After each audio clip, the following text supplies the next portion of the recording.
திரு இந்திரா சௌந்தரராஜன் அவர்களின் அரண்மனை குடும்பம்.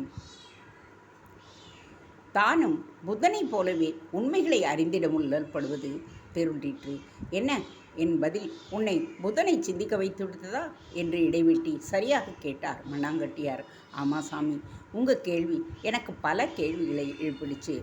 என் எல்லா அனுபவங்களையும் நான் யாருக்கும் நிரூபிக்க முடியாது. அது எனக்குமே மட்டுமே ஆனது. இதுதான் முடிவான உண்மை. அது உனக்கு புரிந்தால் போரும். அப்புறம் எதையும் யாருக்கும் நிரூபிக்க நீ நினைக்காதே. அது ஆணவம். தப்பாக எடுத்துக்காதீங்க. அது எப்படி ஆணவமாகும்? உண்மை இதுதான்னு புரிய வைக்கிறது ஒரு செயல்தானே. இப்படி நினச்சி தான் நாம் தப்பே பண்ணுறோம். எப்பவும் அனுபவங்களை மட்டும் யாருக்கும் புரிய வைக்க முடியாது. நிதர்சனங்கள் வேறு, அனுபவங்கள் வேறு. அப்போ இங்கே உங்களாலேயே எனக்கு எதையுமே புரிய வைக்க முடியாதா? இப்போ தான் நீ சரியான கேள்வியை கேட்டு இருக்க. பள்ளிக்கூடத்தில் முதல்ல எண்ணையும் எழுத்தையும் சொல்லி தருவாங்க, அப்புறமா பாடங்களை சொல்லி தருவாங்க. அப்படி படித்த நம்ம படிப்புக்கும் வாழ்க்கைக்கும் நேராக ஏதாவது தொடர்பு உண்டா? இல்லை பார்க்குற வேலைக்கும் அதுக்கும் தான் ஏதாவது தொடர்பு உண்டா?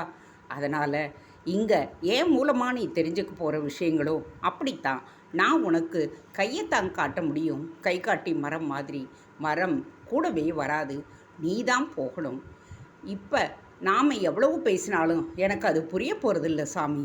தயவுசெய்து என் கேள்விகளுக்கு பதில் சொல்லுங்கள், அது போரும். அசோகமித்திரன் அலுப்போடு கேட்ட கேள்விக்கு சற்று சிரித்துவிட்டு சரி கேள் என்றார் மண்ணாங்கட்டி சாமியார். நீங்கள் இப்போ உயிரோடு இருக்கிறவரா? இல்லை, நான் பார்க்குறேன். நீங்கள் யார்? உன் கேள்வியே முதல்ல சரியா தெளிவாக கேளு. இதுக்கு மேலே எப்படி கேட்குறது தெரியலையே. எப்போவோ சமாதியாக ஆகிட்ட நீங்கள் எப்படி திரும்ப நடமாட முடியும்? நடமாட முடியும்னா சமாதியாக ஆகியிருக்க வாய்ப்பே இல்லை. இந்த கருத்தை தான் மணிமொழியார் சொன்னார். உன்னை போல தேடல் கொண்ட ஒருத்தர் தானே அவரும்? ஆமாம், நான் இப்போ உங்ககிட்ட பேச காரணமானதே அவர் தான்.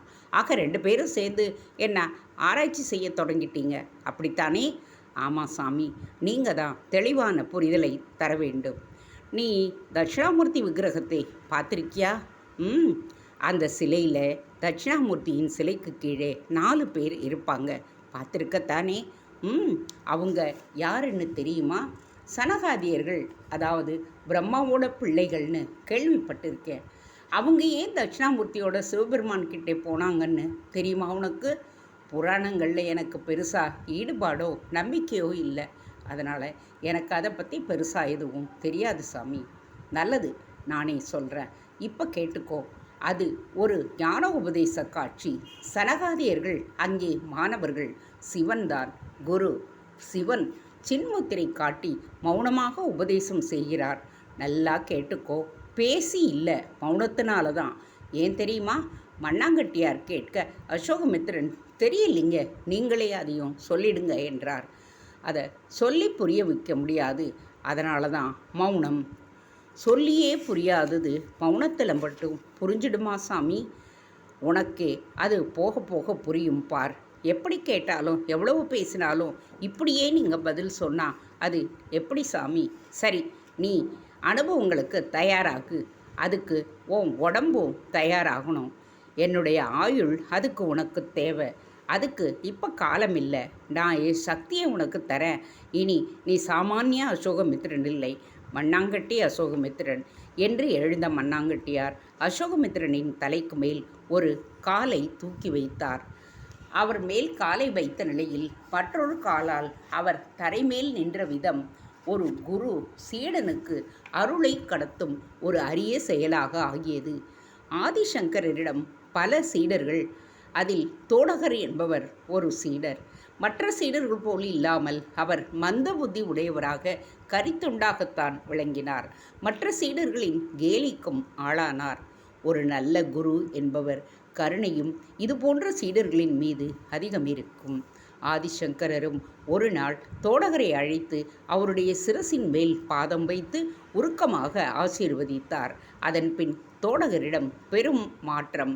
அது தோடகாஷ்டகம் என்கின்ற ஒரு ஸ்தோத்திரத்தையே அவர் படைக்கும் அளவுக்கு அவரை ஞானியாக ஆக்கிற்று.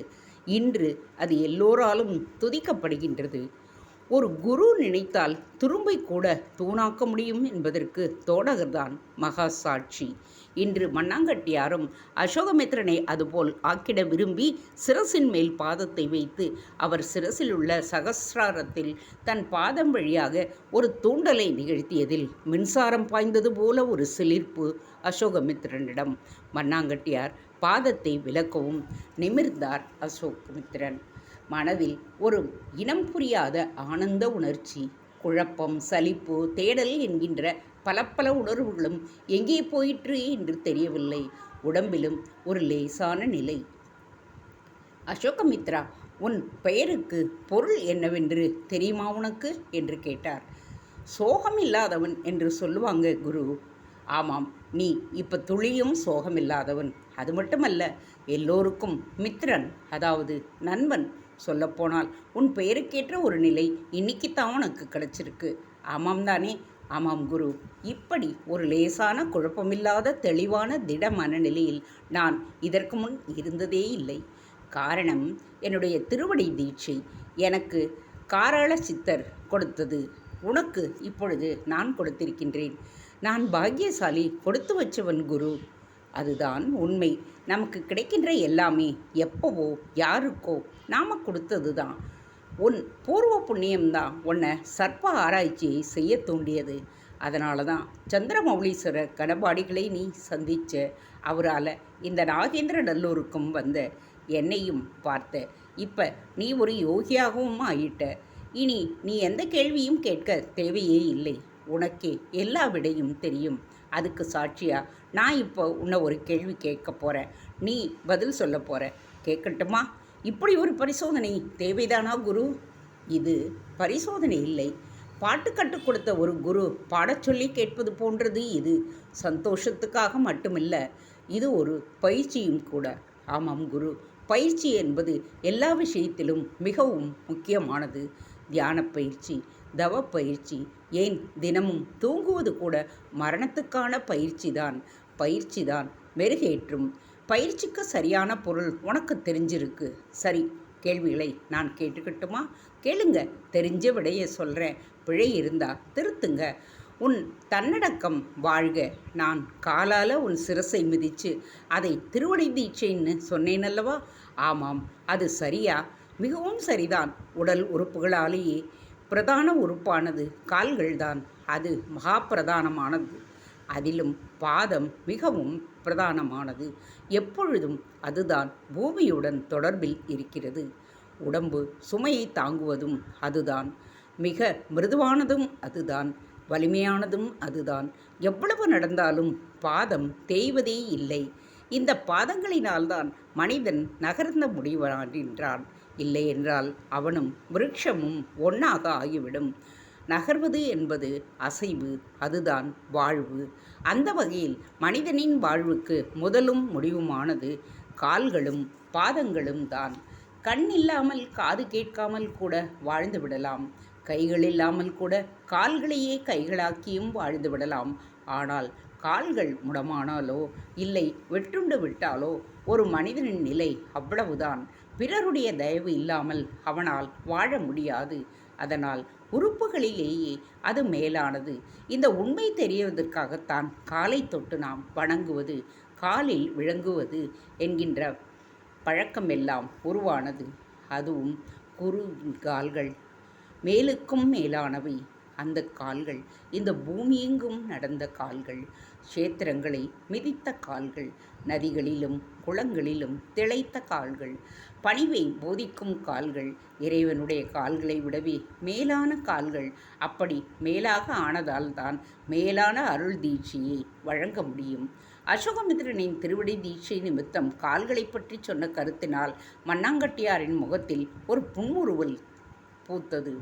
சபாஷ், இது மிக மேலானதால்தான் இதை கொண்டு மிதைக்கின்றது, உதைக்கின்றது பெரிய தவறாக ஆகின்றது. கால்களால் ஆன பயணங்களினால்தான் அறிவு பிரகாசமாகிறது. ஆக கால்களை தூய்மையாகவும் வலிமையாகவும் வைத்து கொண்டிருக்கிறவன் தான் ஞானி. ஞான் வருணத்தில் நடந்து திரிந்து பாடுபட்டு சூத்திரனாகின்றவன். அதுதான் காலுடைய அம்சம். சூத்திரன் என்பது கெட்ட வார்த்தை இல்லை, அது ஒரு கணிதச் சொல். சூத்திரம் அறிந்தவன் என்கின்ற பொருளில் வரும் வார்த்தை. நிலத்தை பகுத்தல், பிரித்தல், பாத்தி கட்டுதல், நீர் நிறைத்தல், காலமறிந்து விதைத்தல்னு நிலம் சார்ந்த எல்லாமே கணக்குதான். அந்த கணக்குதான், அதை செல்லுகின்ற கணக்கன்தான் சூத்திரன். அந்த சூத்திரன்தான் பூமியிலேயே பெரியவன். சூத்திரனையும் ஞானியையும் பெரியன் ஆக்குவதே கால்கள்தான். தமிழ் மொழியிலும் கால் வாங்கும் எழுத்து தான் சார்ந்த சொல்லின் பொருளை அப்படியே தூக்கி நிறுத்தி விடுவதை நாம் காணலாம். உதாரணமாக வனம், அதற்கு கால் முளைத்தாள் வானம். இப்படி சிந்திச்சுக்கிட்டே போகலாம். சுகமாக இருக்குல்ல. மண்ணாங்கட்டியாரும் தன் பங்குக்கு காலுக்கான விளக்கத்தை தந்த அந்த நிலையில் அங்கே ஒரு ஞான வேள்வி நடந்தது போல இருந்தது. அந்த வேள்வி தொடரவும் செய்தது. இனி நாம் கதைக்குள் செல்வோம். குலசேகர ராஜா கைலாச ராஜாவிடம் மாரப்ப வாத்தியார் பற்றி சொல்ல சொல்ல கைலாச ராஜாவும் சரி, கஸ்தூரியும் சரி, இமைக்க கூட மறந்து போனார்கள்.